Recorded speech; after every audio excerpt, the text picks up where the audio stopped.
வணக்கம். எல்லாரும் எப்படி இருக்கீங்க? நம்ம கடவுளுக்கு வேண்டிக்கிட்டு முடி காணிக்கை செலுத்துகிறோம் இல்லையா? அது ஏன் செலுத்துகிறோம்? இது எப்படி லா ஆஃப் அட்ராக்ஷனோட கனெக்டடாக இருக்குது? நம்ம சஹஸ்ரார சக்கரத்தோடு இது எப்படி கனெக்டடாக இருக்குது? இது எல்லாத்தையும் இந்த காணொலியில் பார்க்கலாம். அதுக்கு முன்னாடி நீங்கள் வீடியோவுக்கு சப்ஸ்கிரைப் பண்ணலைன்னா கண்டிப்பாக சப்ஸ்கிரைப் பண்ணிவிடுங்க. நம்ம முருகன் கோயில்கள், பழனி, திருத்தணி போன்ற முருகன் கோவில்களாக இருக்கட்டும், திருப்பதியாக இருக்கட்டும், சமயபுரம் கோவில், நம் குலதெய்வ கோயில், வேளாங்கண்ணி கோயில், இந்த மாதிரி பல கோயில்களில் நம்ம எங்கே நம்பிக்கை வச்சுருக்கோமோ அங்கே முடிய காணிக்கையாக செலுத்துகிறோம் அப்படின்னு வேண்டிட்டு நம்ம முடியை காணிக்கையா செலுத்துறோம், மொட்டை அடிச்சுக்கிறோம். வேடிக்கை என்ன சொல்லுவோம் அப்படின்னா, முடி திரும்பவும் வளர்ந்துரும், அதனால தான் ரொம்ப ஈஸியாக நம்ம முடியை காணிக்கையாக கொடுத்துட்றோம் அப்படின்னு சொல்கிறதும் உண்டு. ஆனால் மொட்டை அடிக்கிறதுக்கு சில காரணங்கள் இருக்குது. இந்த காணொலியில் குறிப்பாக நம்ம கோயில்களுக்கு ஏன் வேண்டிக்கிட்டு முடியை காணிக்கையாக கொடுக்குறோம் அப்படின்றத மட்டும் பார்க்கலாம்.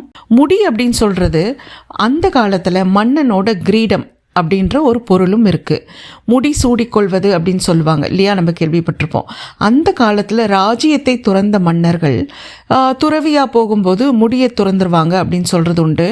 அதாவது ஒரு நாட்டுக்கு மிக உயர்வாக இருக்கிறது அந்த காலத்தில் இருந்தது ஒரு மன்னனின் கிரீடம். ஒரு நாட்டினுடைய முதல் குடிமகன் அந்த காலத்தில் யார்? மன்னன் தான் இல்லையா? அந்த மன்னன் கிட்ட இருந்த உயர்வான ஒரு விஷயம் என்னன்னா, அவன் வைத்திருந்த தலையில் வைத்திருந்த அந்த கிரீடம். ஒரு மன்னன் வந்து போரில் வேற ஒரு மன்னன் கிட்ட, வேற ஒரு நாட்டுக்கிட்ட தோத்துட்டா அவன் ஃபஸ்ட்டு அவன் என்ன செய்வாங்க? அவன்கிட்ட என்ன வாங்குவாங்க? அவன் கிரீடத்தை தான் இறக்கி வைக்க சொல்வாங்க இல்லையா? ஏன்னா அதுதான் அவன்கிட்ட இருக்கிற உயர்வான ஒரு விஷயம். எது நமக்கு அதிக முக்கியமோ அதை துறப்பது. முடி அப்படின்றது அகங்காரத்தின், அதாவது ஈகோவின் குறியீடு. அந்த ஹையஸ்ட் ஈகோவை துறப்பது தான் மிக உயர்ந்த சரண்டர், அதாவது சரணடைவது. ஆன்மீகத்தில் நம்ம சரண்டர்னு சொல்கிறோம் இல்லையா? சரணாகதி அடைவது. நம்ம கிட்ட இருக்கிற ஹையஸ்ட் ஈகோவை துறப்பது தான். அதிலிருந்து வந்தது தான் நம்ம தலைமுடிக்கு முடி அப்படின்ற பெயர்.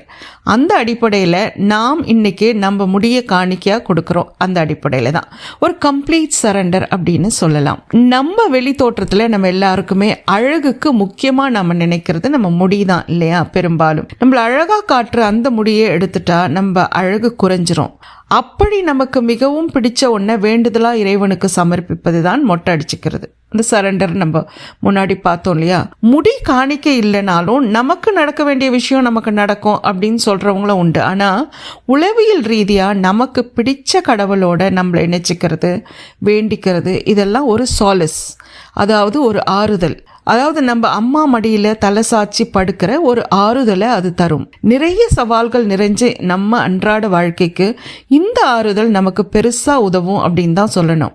லா ஆஃப் அட்ராக்ஷன், பாசிட்டிவிட்டி அப்படின்லாம் நம்ம சொல்கிறோம் இல்லையா? மொட்டை அடிக்கிறதும் அது போல தான். ஆச்சரியமாக இருக்குல்ல? என்னால் முடிஞ்சதை நான் செஞ்சுட்டேன் அப்படின்ற ஒரு திருப்தி, இனி நான் நினைக்கிறத அந்த கடவுள் நமக்கு நடத்தி கொடுத்துரும் அப்படின்ற ஒரு நம்பிக்கை. லா ஆஃப் அட்ராக்ஷனுக்கு இந்த நம்பிக்கை, இந்த ஃபெய்த் தான் ரொம்ப ரொம்ப முக்கியம். லா ஆஃப் அட்ராக்ஷன் வேலை செய்ய இந்த ஃபெய்த் தான் கண்டிப்பாக ஒரு முக்கியமான காரணம். கொஞ்சம் டவுட்டும் இல்லாமல் முழுசாக நம்பிக்கை வைக்கிறது. அது நமக்கு பிடிச்ச கடவுள் மேலேயா இருக்கலாம், இயற்கை மேலேயா இருக்கலாம், இந்த பிரபஞ்சத்தின் மேலேயா இருக்கலாம். ஏதோ ஒன்று மேலே நம்ம நம்பிக்கை வைக்கிறது. இந்த ஃபெய்த்து தான் லா ஆஃப் அட்ராக்ஷனுக்கு அடிப்படையாக செயல்படுறது. நம்ம முடி காணிக்கையாக கொடுக்கறத தாண்டி துறவிகள் நிறைய பேரை நம்ம பார்த்துருப்போம். அவங்க மொட்டை அடிச்சுக்கிறது, புத்திசம், இந்த மாதிரி பல மதங்களில் வந்து நம்ம துறவிகள் வந்து மொட்டை அடிச்சுக்கிறத நம்ம பார்க்குறோம் இல்லையா? அவங்க ஏன் மொட்டை அடிச்சுக்கிறாங்க அப்படின்னா, அவங்க எல்லாத்துலேருந்தும் துறந்துருக்காங்க.